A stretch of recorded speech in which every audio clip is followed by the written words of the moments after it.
live now on YouTube, the Harpery, and also on TikTok at Jaw the Harp. So welcome to Sunday night, Jaw Harp Live. How are you doing? What harps are you playing? If you're new to the stream, we're just playing some different Jaw harps from around the world. Here's one made. I don't know the name of it. I think it's the Classic by Gorka. We haven't gotten very many of them.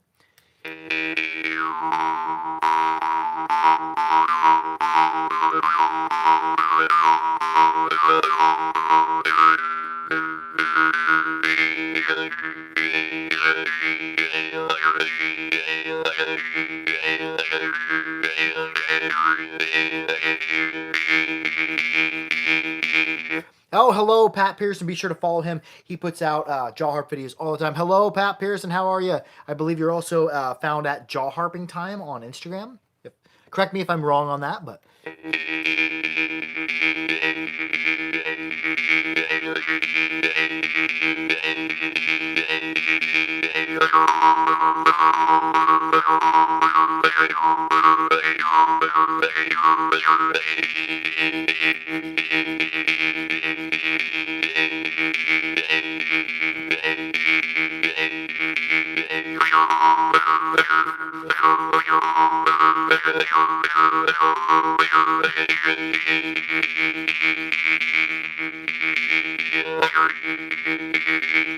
Yes, Pat Pearson confirmed. Yes, also at Jaw Harping Time on Instagram. Yes, check that out.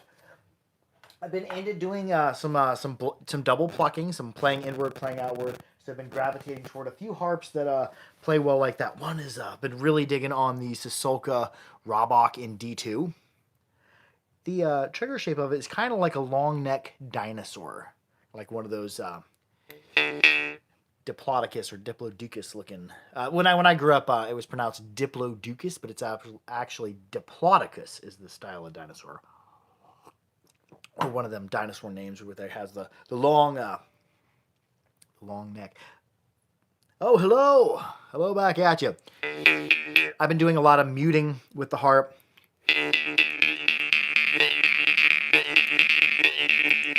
You got to find out where some harps mute well, some don't. I hold it right here, has a kind of a sweet spot.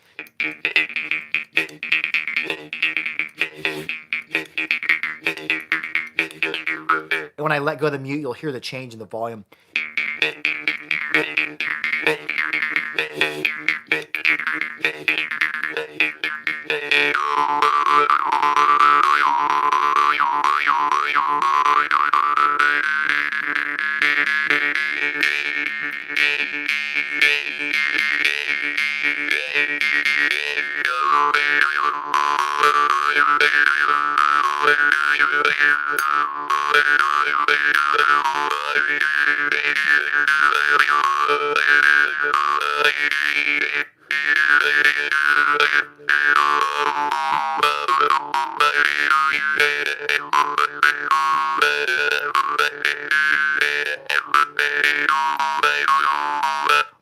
Somebody just commented Slava Ukraine.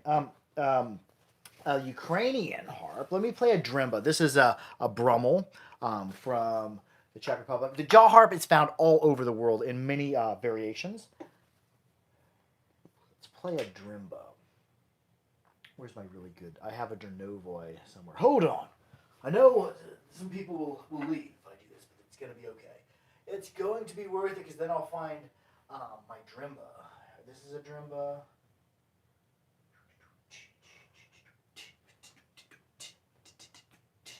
There's a very specific Dernovoi I'm looking for. I don't know where it's at the moment. I've got so many different harps, so many different places. There's a Dernovoi Monop. It's just going to be a mystery where that's at. It's my, oh, there's one right there too. That's a big drimba. Okay. We'll play, here is a Banjarak drimba. I grabbed my one that I broke. Actually, we're going to play a drimba. We're going to play a Veskovich.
Got two comments. One says Glazerin. No, that's not a Glazerin one.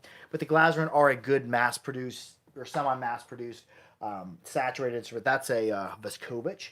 I'll play a Glazerin. And then somebody also said it's kind of like a harmonica. Yes, I believe the harmonica came out long after the jaw harp did. Jaw harp was around for thousands of years. But when they have a reed offset forward, if you draw in across it, it will sound. Which I think is kind of, don't quote me because I'm not an expert on the harmonica, but I think that's kind of semi what the harmonica is based off of is offset reed that you're blowing or drawing across, I believe. If anybody knows about the harmonica, comment below. How does a harmonica work? But I do believe there's a bunch of little reeds in there. And the beer we're having this evening is Founders All Day Crimson Sky Session Red IPA. See, let's play one more drimba. I was looking for my Carpathian Hybrid, and I don't know where it's at, and I love that harp. Here's another one by Dernova. The last one was by Vescovich. It's kind of in almost a Munap or Maranzano style. It does have a wedge, and it's fixed through the center. It has the swell in it. A lot of the Dernova, you'll see the old school swell.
Oh, that drimba is super easy to get lost in. You'd be playing that and floating miles away on a harp like that.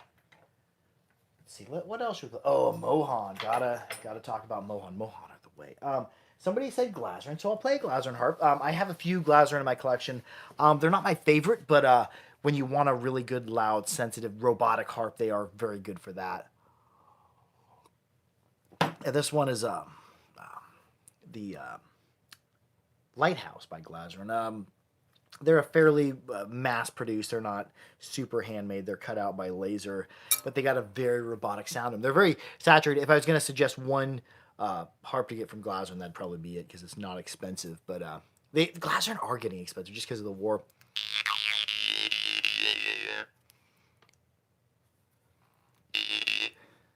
Oh, you have it. Oh, cool.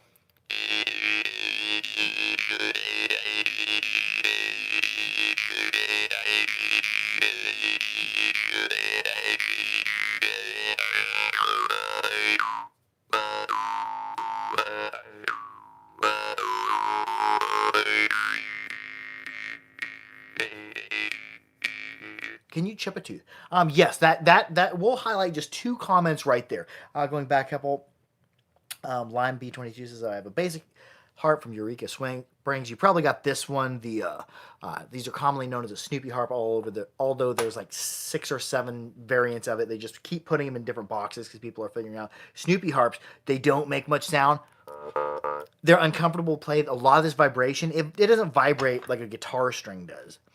This one vibrates like a diving board. So all these vibrations go into your head. Now, a Snoopy harp, you could definitely chip your tooth. They are now selling these as Snoopy harp, first note jaw harp, trophy jaw harp, bluegrass jaw harp, hillbilly jaw harp, and a Civil War jaw harp, I believe, as well. So they just keep rebranding them, and you won't get very far with them. But so after that, I love fishing.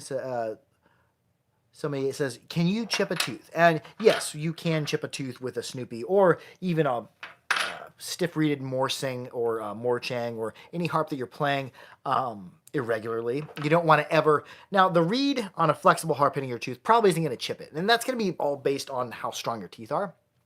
Oh, yeah, they're cool to make art out of.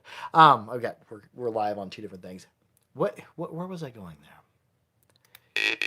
Oh, the thing to know about chipping a tooth. If your harp has a relatively flexible reed and you have relatively strong teeth, if you hit your tooth with the reed, it shouldn't break it. Now, some of the Morchang, Morsing, stiffer reeded Vargan, and Holmes might snap a tip of a tooth off if you hit it fairly hard or just perfect. But the main thing I would be concerned about chipping a tooth is I've been drinking before. I used to drink semi-heavily and play the jar. And I would be playing, the specific one I'd play that would give me fits would be a Glazerin Star, which is a big harp with a semi-stiff reed, so it has a lot of spring to it. And I'd be playing it quickly, inward and outward. And sometimes, every once in a while, I get careless and my finger gets stuck here. And the harp gets pulled away from your face, and this is what happens because it recoils. It goes, bam. See how fast I slap myself in the cheek? Boom. You get hit in the teeth like that. So I'd like, do, and then bam, it'd come back and hit me in the teeth. The whole frame of the harp would swing back. There were a couple times where I was scared and I kind of checked to make sure I didn't chip a tooth, but luckily, knock on wood, I did not. Somebody chipped a tooth. I wish I could slow the YouTube comments down so like when one flashes up and I see it disappearing, be like, oh, don't disappear. That should be a feature on YouTube. But good harp, good technique, and good oral hygiene, you should be fine.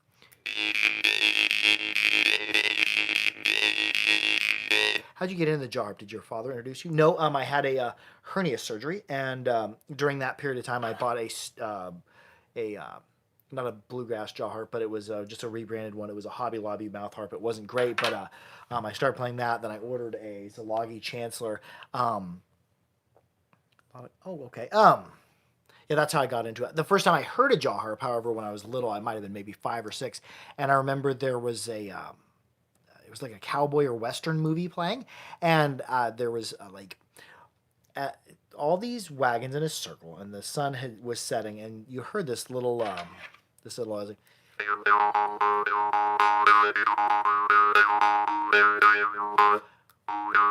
just a springy sounding instrument playing in the background. I asked my mom, I'm like, hey, what is that instrument? She's like, I don't know what it's called, but it's this piece of metal that looks like a horseshoe. And she was referring to the jaw harp. And I forgot about it until when I was 30-some years old with a hernia in a Hobby Lobby killing some time. And I'd be like, oh, wow, jaw harp. And I tried it. And even though it was a toy jaw harp, it introduced me to other real jaw harps. So that's my story of finding a jaw harp. And it's kind of transformed my life. I have access to music now and meditation and something that I can really sink myself into. I really enjoy the jaw harp. That's an understatement. Okay, we was talking about Mohan. I wonder what this Mohan's like. I've got so many Mohan. I've probably got more Mohan than any other maker in my collection, just because they're not expensive and they're killer.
Yes, easy one to get lost in right there. The Mohawk always killer.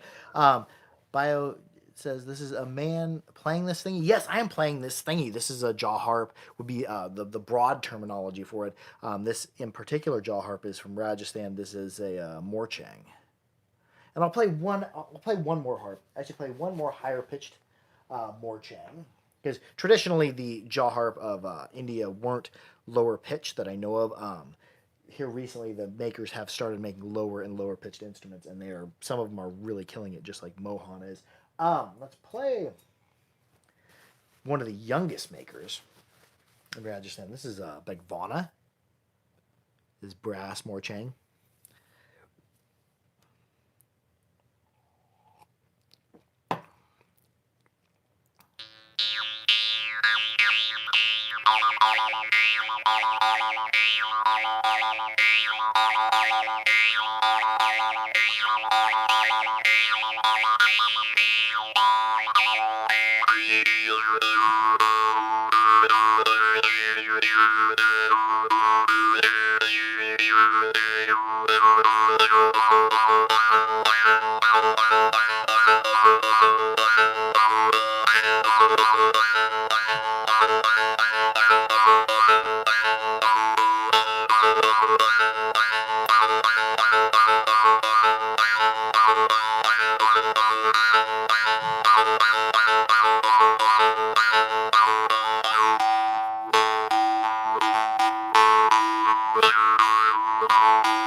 Nice. Somebody just hit us with a joke. I entered 10 puns in a contest to see which would win.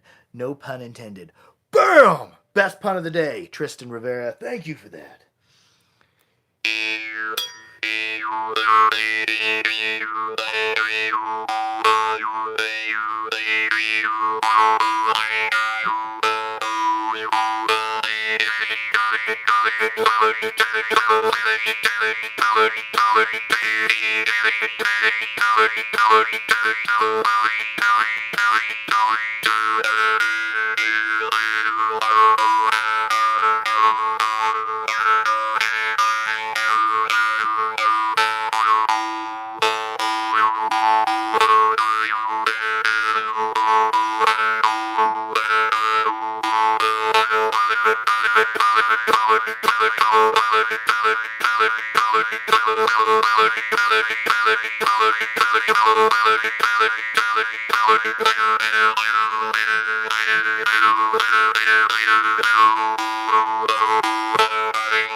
Anyways, we're going to wrap it up with that. I love y'all. Be sure to like, share, and subscribe for more harpery. Keep your harps clean, keep them dry, keep them oiled, and most of all, be good to be good to each other. Have a wonderful weekend. I love y'all. Harp out.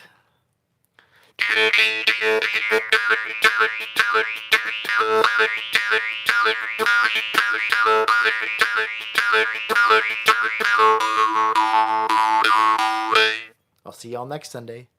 Love y'all. Harp out. Have a great weekend.